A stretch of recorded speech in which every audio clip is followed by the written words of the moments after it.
Ilolanalta juuri tullut on Neura-kanoottiklubin väkiparta Tainio ja eroa melojilla on noin 100 metriä toisiinsa. Matka on jäljellä vajaa 20 kilometriä, joten mitä vaan voi vielä käydä.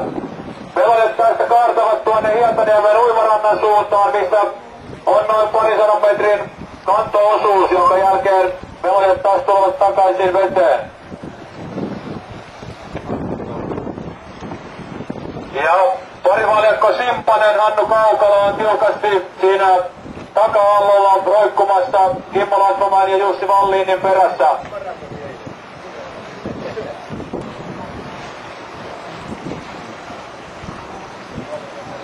Mä vaan soittelin, että ei se meni se käännös, kun ne jätkät on täällä sitten jo niin. Seuraava kajakkikaksikko, mikä kaartaa tästä merimelojen ohi on parivaljakko Utto Elo. Mikä se nyt? Petti Sahi.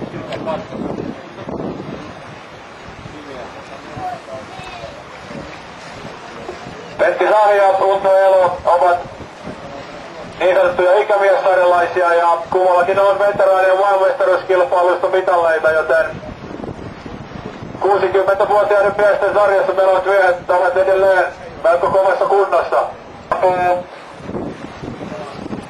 Ja merimelojen kaksikon Riku Ruokonen ja Ilkka Ritvos kajakki näyttää olevan aivan täynnä vettä ja saa nähdä pääsevätkö miehet ensimmäisen kierroksen loppuun ilman että kajakki uppoaa. Ilmeisesti aallokko on sen verran, että kajakkiin tulee sisälle vettä melko lailla. Hetkellä ero näyttää hieman kaventuneen takaa-ajavat tällä hetkellä kakkostilalla. Meillä ovat Jari Väkiparta ja Vesa Tainio ovat hieman saaneet kiinni parivaljakkoa Heikki Ritvos, Tommi Ritala. Ja kilpailu tulee olemaan erittäin tiukkaa varmasti, sillä matka on vielä vajaa 20 kilometriä jäljellä. Melojat lähtevät nyt toiselle kierrokselle ja kierroksien yhteensä 4 kappaletta. Tällä hetkellä kilpailua johtaa parivaljakko merimelojista Heikki Ritvos ja Tampereelta Tommi Ritala. Tommi Ritala voitti eilen ylivoimaisen tapaan kajakkiyksiköiden Suomen mestaruuden tällä samalla matkalla.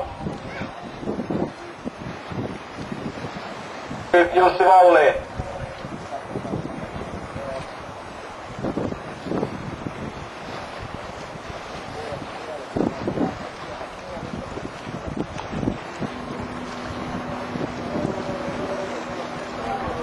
Unski ja Sahi.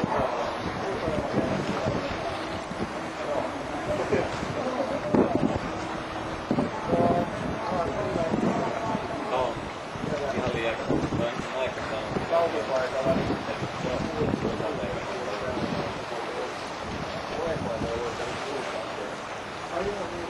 Tässä menee parivaljakko Simppanen, Rahunen hyvissä takaa-ajo-asemissa.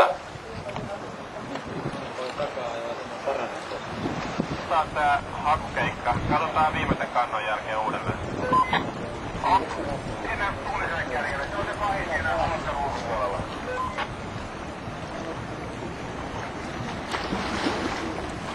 Joo, juuri näin.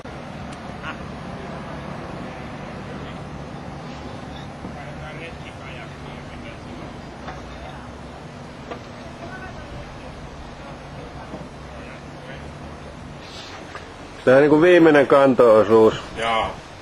Ennen saunaa. Ja miehille matka on maaliin noin 100 metriä. Keli on ollut melko vaativa, mutta siitä huolimatta miehet ovat ottaneet lähes kilometrin johdon seuraavina meloviin miehiin.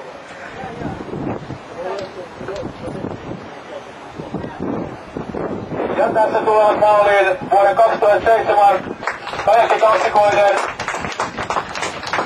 miesten Suomen mestari Tommi Ritala, Heikki Ritvos maalissa nyt. Hieno suoritus. Ja kajakkitarkastukseen sitten jossain vaiheessa tänne Pajasaarelle.